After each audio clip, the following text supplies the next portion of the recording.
Hi guys, there were some pretty pathetic antics on display following a pretty pathetic performance by Rishi Sunak at the Sky News event on Wednesday night.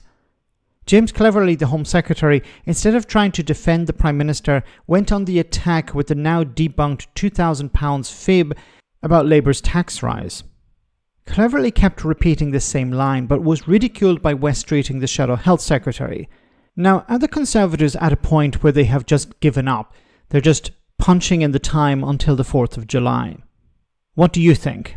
But Labour have made a series of commitments that we have got Treasury officials to not this again. To crunch the numbers. Tory special advisors, come on, you can't keep on peddling this. It's on the Gov website. Tory special advisor, I know, which is a disgrace, it's on but the it doesn't alter the fact that it's Tory special advisors. I didn't interrupt you, Wes. No, but come on, you've got to keep it credible. I didn't interrupt you. You've got to keep it credible. Can I? So these numbers are crunched by Treasury officials. The letter from the Perm Secretary, the senior civil servant, says so. The figures are on the government website. We totaled them up, and but they're figures produced by Treasury civil servants. What question would you ask each other? Do you deny the maths? Yes, because you put incorrect assumptions into the machine, and the machine spat out totally bogus figures. No. So the point is, and that's basically Keir what you've now had the Cabinet Secretary and the Permanent Secretary of the Treasury having to point out the fact that Conservative special advisors have given the assumptions to civil servants to work up. This is embarrassing, James. It's embarrassing. It's almost as embarrassing as your 14 years of record of failure, which you can't stand on, which is why you're desperate to run against Jeremy Corbyn. We've kicked him out. He's not a Labour candidate. Okay, come on. You're not able to confront the Labour Party in front of you, which is changed, which is credible and offering the change the country needs.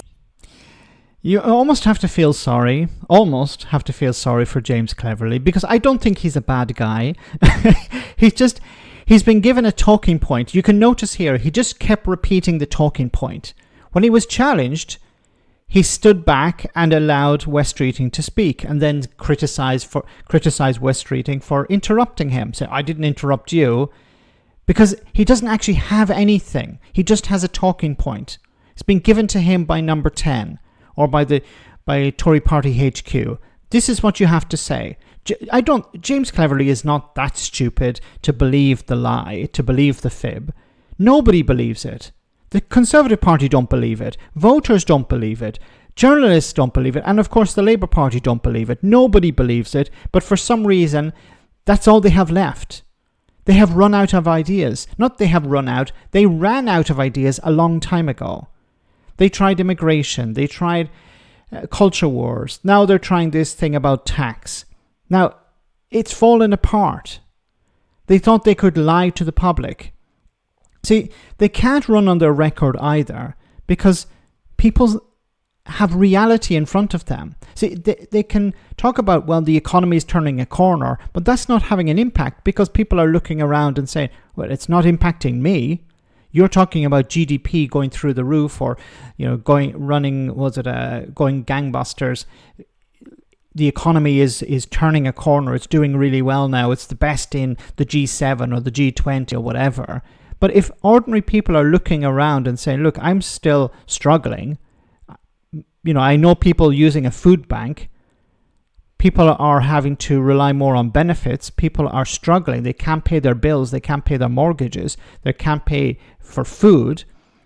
That's the reality people experience. There's no point talking about the economy. And actually, the more you talk about the economy, I think it's actually damaging to the Conservative Party, because it shows how distant they are from the reality of ordinary people. If you talk about the NHS, but you can't talk about that because it's an absolute disaster. You can't say that you're investing record numbers if people are saying, well, I'm avoiding getting an ambulance because they mightn't arrive on time. I'm going to try and avoid relying on the NHS because I might have to wait months or even years for treatment. So, and education, don't talk about education, because schools are literally crumbling down. Class sizes are at record sizes. So there's nothing they can run on apart from, let's attack the Labour Party. But even this has crumbled. You notice he just kept repeating the line. He couldn't actually face a challenge. Just double down on the line, even though he knows it's a fib. But they have nothing left. I think they have just given up. they have realised, look, there's nothing we can do. We're going to lose. We're going to lose massively. We can try and talk about some things, but whatever we could do to try and turn things around, it's too late at this stage. Like, I still believe that Rishi Sunak should have started talking about the cost of living when he took over. And what did he talk about instead? Immigration. Stopping the boats. Instead of dealing with the concerns of ordinary people, the cost of living crisis. It's not something he wasn't advised about. I struggle to believe that he wasn't told about this. Of course, he doesn't experience it, but surely he had advisors telling him, look, maybe we should talk about the cost of living crisis. But he didn't. And he's suffering the consequences of that. And he'll lose because of that. Let me know in the comment section, guys, what you think. As always, your comments are greatly appreciated. Thanks a lot.